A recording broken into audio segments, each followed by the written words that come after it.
to another episode of Naked Truth with Abby. Naked Truth with Abby. Hi lovelies, and welcome back to my channel.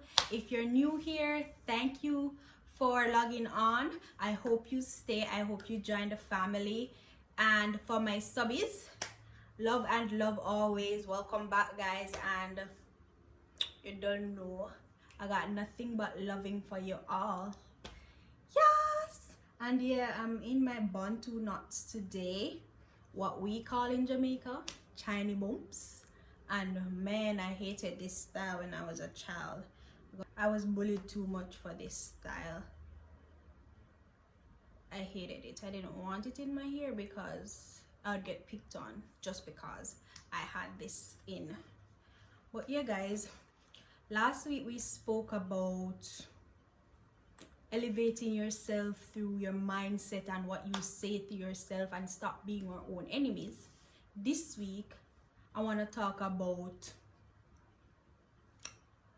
facing self, facing the doubts that we have inside, facing the habits that we have that hold us back, facing the energy that we surround ourselves with, the people that we surround ourselves with.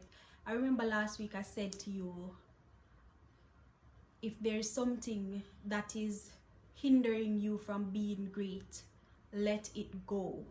I said it, but I know it's not easy. So today I want to come and just give you some word of encouragement and help you, because it's a process.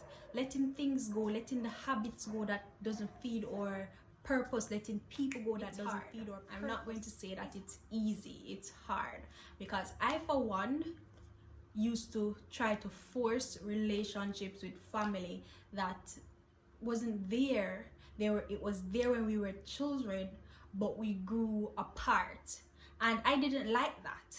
I didn't like it so much so that I have always tried to reach out to my cousins, reach out to the family member that I was once close to, and try to force the relationship. I have reached out to one of my cousins this year and I was asking her, like, what happens to us?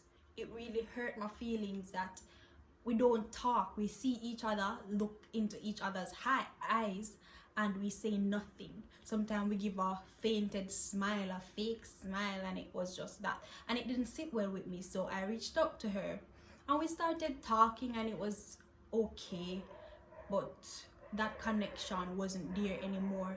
And I had to realize that it was time to let that relationship go and stop trying to force it, stop feeling bad about it not happening, stop feeling bad about us not being close anymore.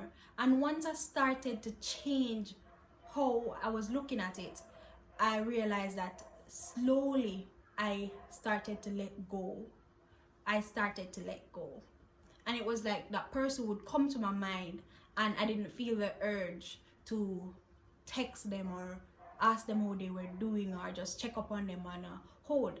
I just let them be because they wanted to be, and I was trying to force a relationship that's not there.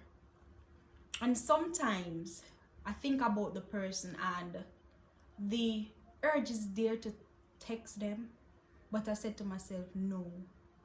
I said to myself, don't. I said to myself, it's okay not to know if they're okay, because that's what they want, and they're okay because they're okay. I just tell myself they're okay, they're fine without me.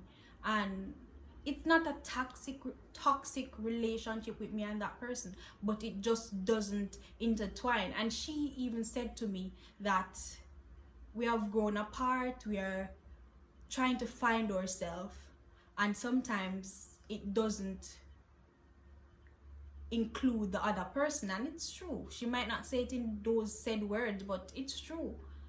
Sometimes trying to find ourselves in this world, there are persons that we have to let go of, and it's not easy. I'm not going to say it's easy, but when I say face yourself, face the doubts, face the fear of letting go of relationship that doesn't suit your purpose, or it feels forced.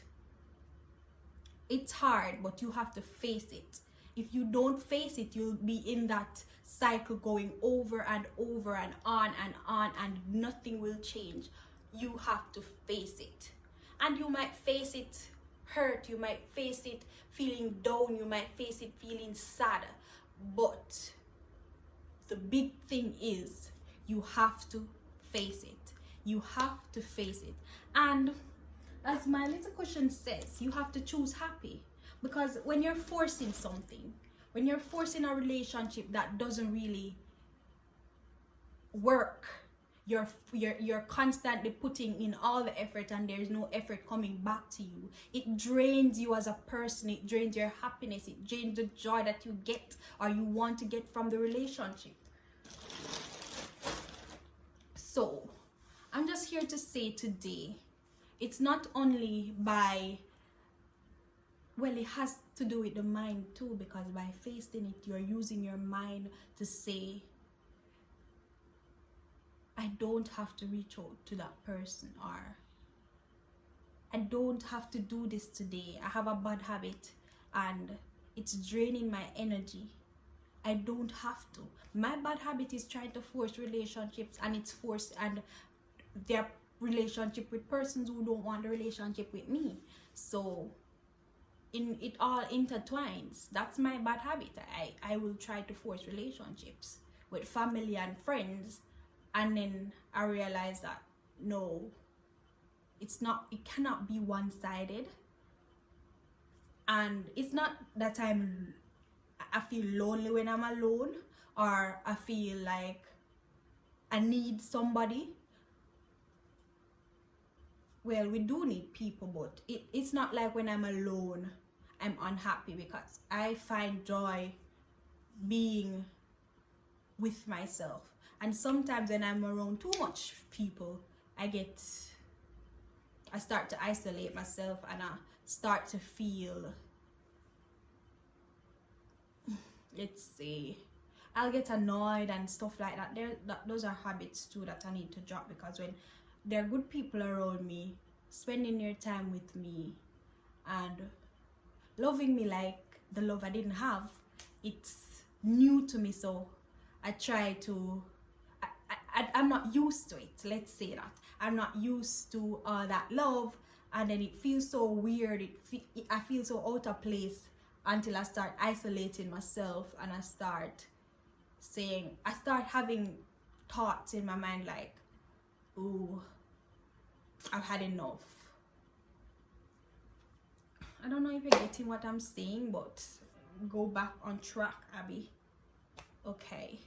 Yeah, guys, so facing self, facing the doubts, facing the fears, facing the fact that we have habits that we need to let go of, and just starting with the man in the mirror, because there's always room for improvement, and we will, and I'm here for it. Love and love always, lovelies. See you next week when I come back with more juicy thoughts. Bye.